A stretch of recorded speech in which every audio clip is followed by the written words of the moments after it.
I never thought I'd be sharing Margaret's story with you today. At 72, she would tell anyone who'd listen, "I'm too old to learn anything new." That was her mantra, repeated at family gatherings, doctor's appointments, and even at the grocery store when the cashier suggested she try the self-checkout. But what Margaret didn't realize was that her life was about to change with one simple birthday gift from her grandson, a beginner's painting set. "What am I supposed to do with this?" she asked him, half annoyed, half curious. Little did she know that this unwanted present would become her salvation during the darkest period of her life. Margaret had spent her entire life taking care of others. As a nurse for over 40 years, a mother to 3 children, and eventually a grandmother to 7 grandchildren, her identity was wrapped up in being the caretaker. When her husband of 48 years passed away 3 years ago, Margaret found herself alone for the first time since she was 23. Her house, once filled with laughter and chaos, became eerily quiet. "I didn't know who I was anymore," she told me during our first conversation. "Everyone needed me until they didn't. And then what? I'm just supposed to sit and wait to die. That painting set collected dust in her closet for months. It wasn't until a particularly difficult day, the anniversary of her husband's passing, that Margaret finally opened it. Not because she suddenly wanted to paint, but because she needed something, anything, to distract her mind from the grief that threatened to swallow her whole.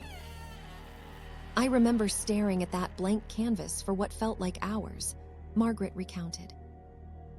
"I had no idea what I was doing. I'd never considered myself creative. My husband was the artistic one. Her first painting was, in her words, absolutely terrible. A misshapen attempt at capturing the view from her kitchen window, the old oak tree that she and her husband had planted when they first moved in. But something strange happened when I was painting. For those 2 hours, I didn't think about being alone. I didn't think about my arthritis. I didn't think about how my children were too busy to visit. I just was." That first painting led to another. And another. Soon, Margaret had established a routine. Every morning, after her coffee, she would set up her easel by the window and paint for at least an hour. What started as a distraction soon became a form of therapy for Margaret. Studies have shown that engaging in creative activities can significantly reduce stress and anxiety, especially in older adults. For Margaret, painting became her way of processing grief. "I started painting memories," she explained. "Places we'd visited together, our old family home, even portraits of him from photographs. With each painting, I felt like I was having a conversation with him again." Dr. Elena Rodriguez, a psychologist specializing in geriatric mental health, explains that hobbies like painting can serve as powerful tools for seniors coping with loss. Creative expression allows people to externalize internal emotions that might otherwise remain bottled up. For many older adults who grew up in generations where talking about feelings wasn't encouraged, art can become a vocabulary for expressing what words cannot. For Margaret, this was certainly true. She admits she was never good at talking about her feelings. "My generation was taught to keep a stiff upper lip. You don't burden others with your problems, but with painting." She didn't have to find the words. Beyond the emotional benefits, Margaret noticed physical improvements as well. Her hands, often stiff with arthritis in the mornings, became more limber.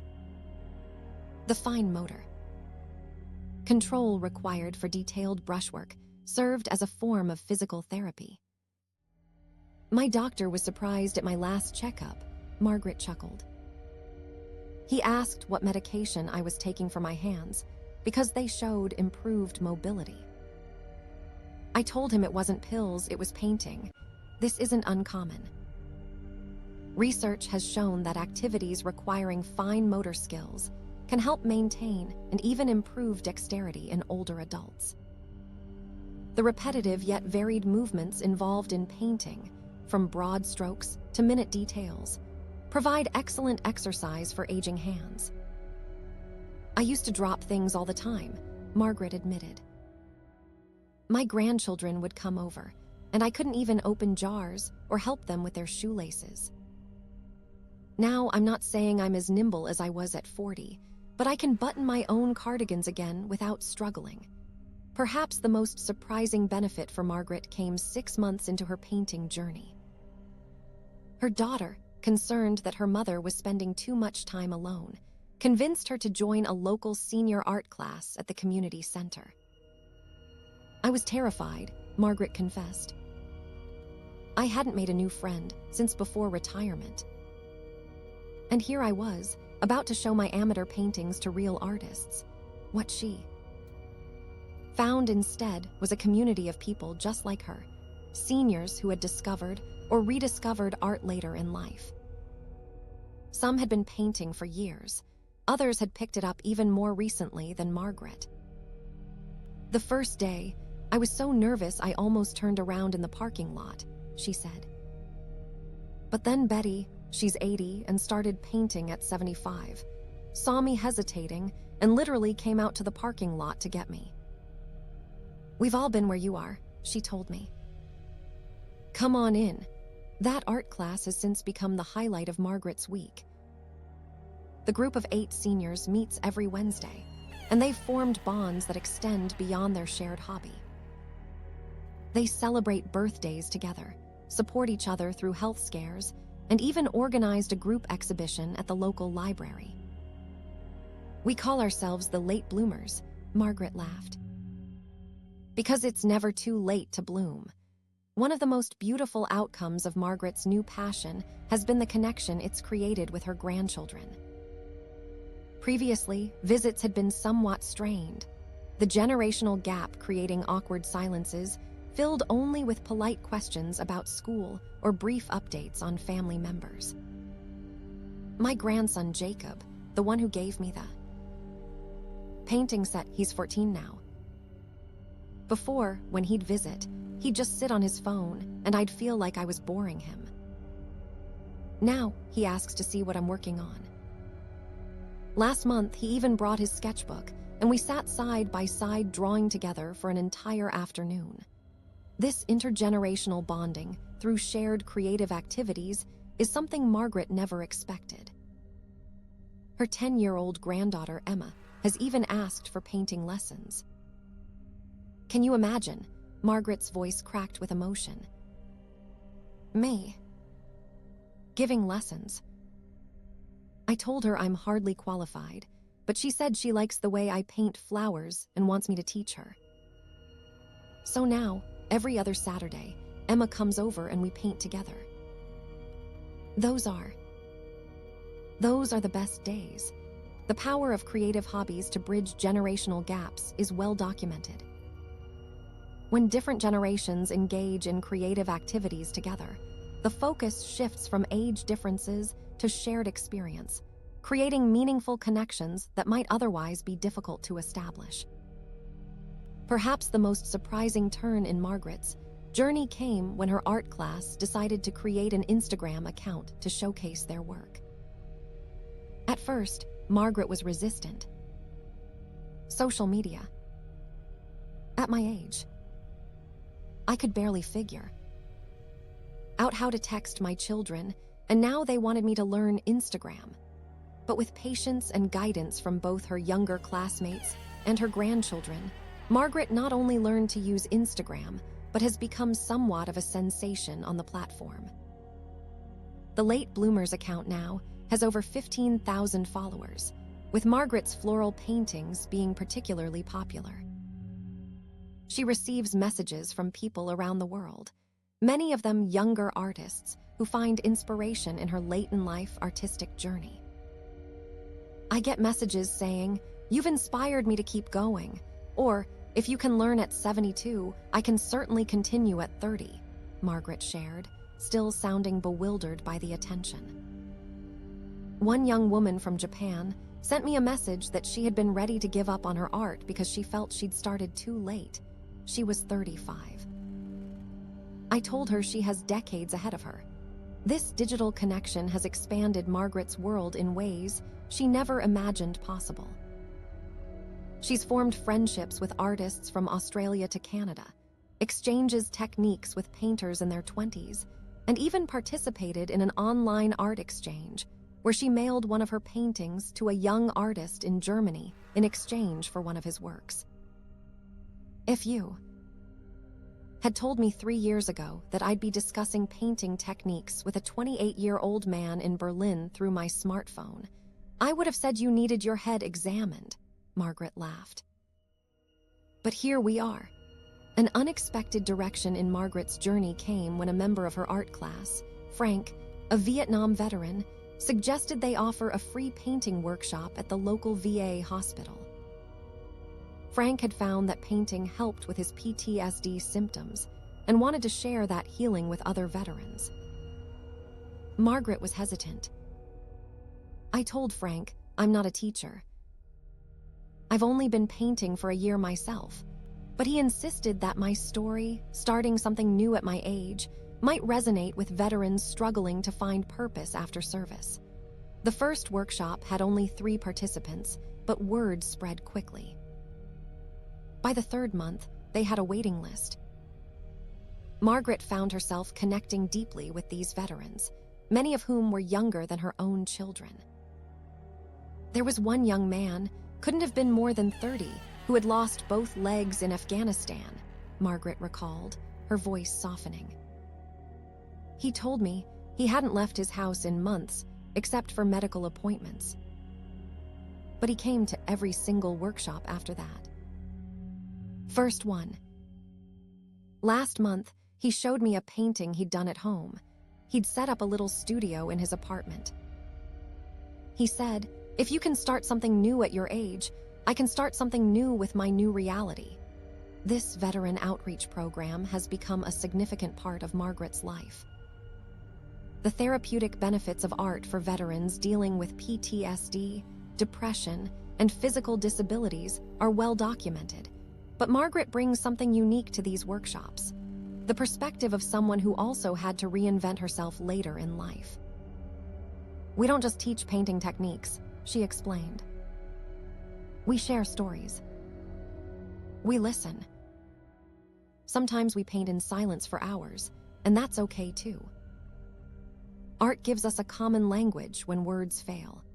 Last winter, Margaret faced another challenge when she was diagnosed with early-stage macular degeneration, an eye condition that could eventually affect her ability to paint in detail. The diagnosis sent her into a brief depression.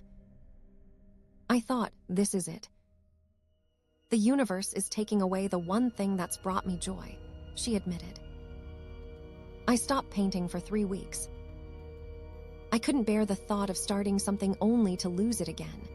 It was her art class that pulled her out of this slump." Betty, now 81, revealed that she'd been painting with macular degeneration for years. "She showed me how she'd adapted," Margaret explained. "Larger canvases, broader strokes, more intuitive color choices. She told me, the way you see will change, but the way you feel about painting doesn't have to." This revelation was transformative for Margaret. She began experimenting with different styles, moving away from detailed, realistic work toward more impressionistic pieces. To her surprise, these new paintings received even more positive feedback than her earlier work. "There's a freedom in painting this way," she reflected. "I'm less concerned with getting everything right and more focused on capturing the feeling of what I'm painting." In a strange way, this diagnosis may have made me a better artist.